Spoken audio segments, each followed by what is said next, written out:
Taste the Daily. ராமநாதபுரத்தில் அதிமுக சார்பில் நடைபெறவுள்ள போராட்டத்தில் கலந்து கொள்ள பொதுமக்களிடம் துண்டு பிரசுரம் கொடுத்து கழக நிர்வாகிகள் அழைப்பு விடுத்தனர். சென்னை அண்ணா பல்கலைக்கழகத்தில் பெண்ணிற்கு பாலியல் தொல்லை அளிக்கப்பட்ட அநீதியை கண்டித்து ராமநாதபுரத்தில் அதிமுக சார்பில் மாவட்ட செயலாளர் எம்.ஏ. முனியசாமி தலைமையிலும் அதிமுக நகர கழக செயலாளர் பால்பாண்டியன் ஏற்பாட்டிலும் போராட்டம் நடைபெறவுள்ளது.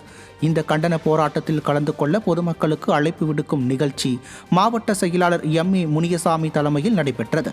இதில் அதிமுகவினர் வீதி வீதியாக சென்று பொதுமக்களிடம் துண்டு பிரசுரங்கள் கொடுத்து கண்டன போராட்டத்தில் கலந்து கொள்ள அழைப்பு விடுத்தனர்.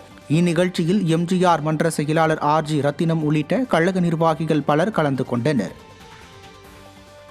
விருதுநகர் மாவட்டம் சிவகாசி அருகே மின்சாரம் தாக்கி உயிரிழந்த அதிமுக கிளைக்கழக செயலாளரின் குடும்பத்திற்கு அதிமுக முன்னாள் அமைச்சர் மா.ப. பாண்டியராஜ் நிதி உதவி வழங்கினார்.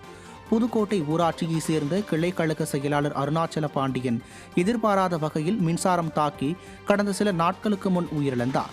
இது குறித்து தகவல் அறிந்த அதிமுக முன்னாள் அமைச்சரும் கழக கொள்கை பரப்பு துணை செயலாளருமான மா.ப. பாண்டியராஜன் உயிரிழந்த கிளைக்கழக செயலாளரின் வீட்டிற்கு சென்று துக்கம் விசாரித்தார். பின்னர் அவரது குடும்பத்திற்கு நிதி உதவி வழங்கினார். அப்போது கழக நிர்வாகிகள் பலர் உடனிருந்தனர்.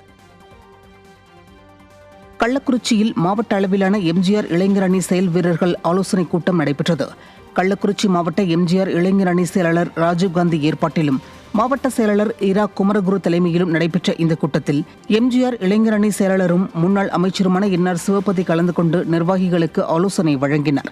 இந்த நிகழ்வில் முன்னாள் அமைச்சர் ப. மோகன், முன்னாள் நாடாளுமன்ற உறுப்பினர் காமராஜ், கழக எம்ஜிஆர் இளைஞர் அணி துணை செயலாளரும் சட்டமன்ற தொகுதி உறுப்பினருமான மா. செந்தில்குமார், மாநில அம்மா பேரவை இணை செயலாளர் அ. பிரபு, கழக மருத்துவர் அணி துணை செயலாளர் பொன்னரசு, முன்னாள் சட்டமன்ற உறுப்பினர் அழகுவேல் பாபு, சார்பணி மாவட்ட செயலாளர்கள் உள்ளிட்ட கழக நிர்வாகிகள் பலர் பங்கேற்றனர்.